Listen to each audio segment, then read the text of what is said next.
Thank you, thank you. How about another hand for Sierra? Holy crap, that was awesome.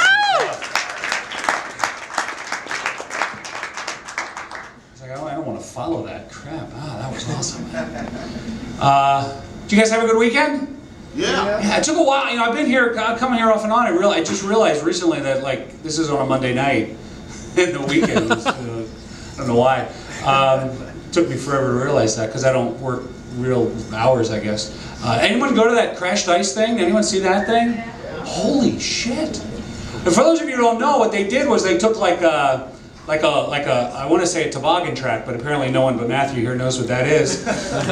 It took like a luge, like a 10-foot wide ice ramp and like walls on the side, and the 4 people at a time race down it, like ramps, and it's ridiculous. It sounds like it's the most dangerous thing in the world. The only thing it's missing is if they were being chased by a bull. On ice skates. On ice skates. I think that's going to happen. I would not be surprised because, you know, it's sponsored by Red Bull. Maybe they'll do it in Spain. I didn't have a good weekend though because I didn't win the Powerball. I didn't play. That's okay. I didn't play. Which was odd. You know, I don't play until it gets to be like a ridiculous number, which is odd because, you know, it's like I'll look at it like 20 million. I'll be like, yeah, they take half out for taxes anyway. You know, like 10 million's not enough for me. And then, you know, when it gets to be about 100 million, I think, yeah, I can throw my money away on that. That'd be fine. You know, and I thought about it. I thought, you know, actually once it was like up to like 250 million, and I did buy a ticket. And I thought, gosh, what would happen if I won? You know, would I still do stand-up comedy? And I would because I love doing stand-up comedy. But I would quit my day job in a heartbeat. I'm a stay-at-home dad.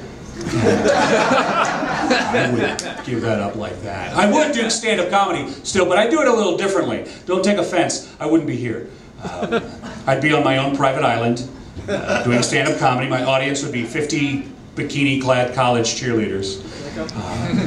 That's not sexist. I choose college cheerleaders because they do the best human pyramids. And I would want to be the pharaoh entombed inside. I just like that phrase, the pharaoh entombed inside. I don't know if anybody's here thinking about getting a pet. If you're thinking about getting a pet, you do have to ask yourself one, and really only one question, and that question is this: what kind of poop do I want to clean up for the foreseeable future? And that's really the only question that matters, because they all do it. Because I know I've had every type of pet.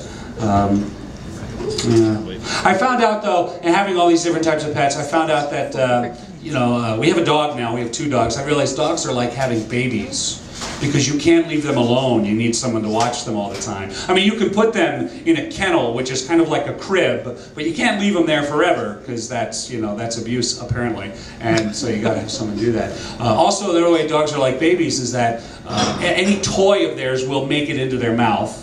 You got to figure that. And any food that hits the ground is automatically theirs because dogs do not follow the 5-second rule.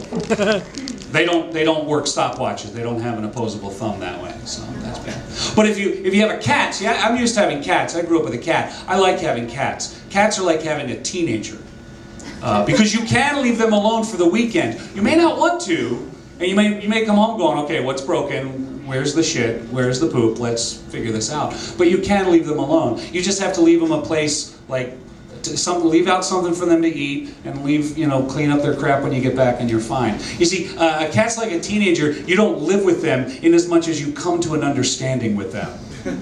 And if you go outside with a cat, like you go outside with a teenager, they don't want you to act like you know them at all. I did. I took my cat out once. It was like, don't look at me. Don't act like you don't know me. We'll meet up somewhere later. That made sense.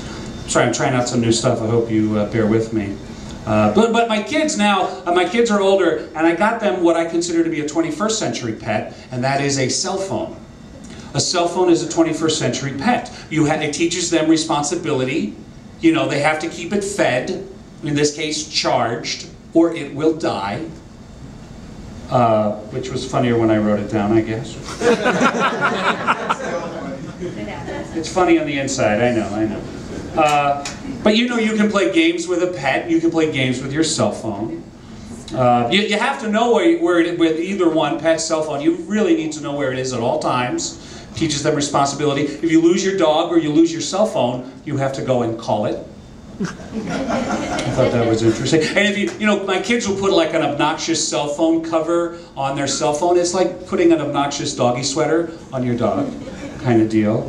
Oh yeah, you can spray or neuter your pet, or you can put parental controls on a cell phone, or as I call it, cutting the balls off a cell phone.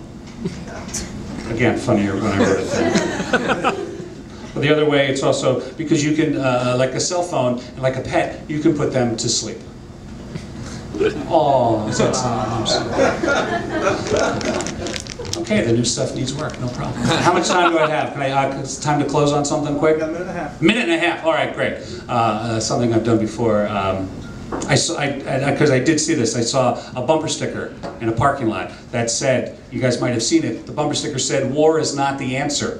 Have you seen this bumper sticker? It's a very nice bumper sticker. It's not accurate though, it's not, because I think it depends on the question. Really. I mean, if the question is, how do you pronounce raw backwards? Right, the answer would be? War. War, thank you. Oh, you're playing along, great. If the question is, what's a good way to kill a lot of people really quickly? The answer would be? War. War, right. If the question was, who was the band in the 70s that had the big hit 25 or 6 to 4, you guys would know it is? Chicago. It's Chicago, yeah. See, I'm in a music place. You guys know that crap. Usually people in comedy clubs, they don't know. They're just like, war! Like, no, it's Chicago. War had the hit, Why Can't We Be Friends, and Lowrider. That's the difference. Chicago, 25 or 6 to 4. Yeah, they are awesome, that's right. See, the bumper sticker shouldn't say war is not the answer. The bumper sticker should read, sometimes war is not the answer. Sometimes the answer is Chicago. Thanks, guys. I'm Rick. Enjoy your night.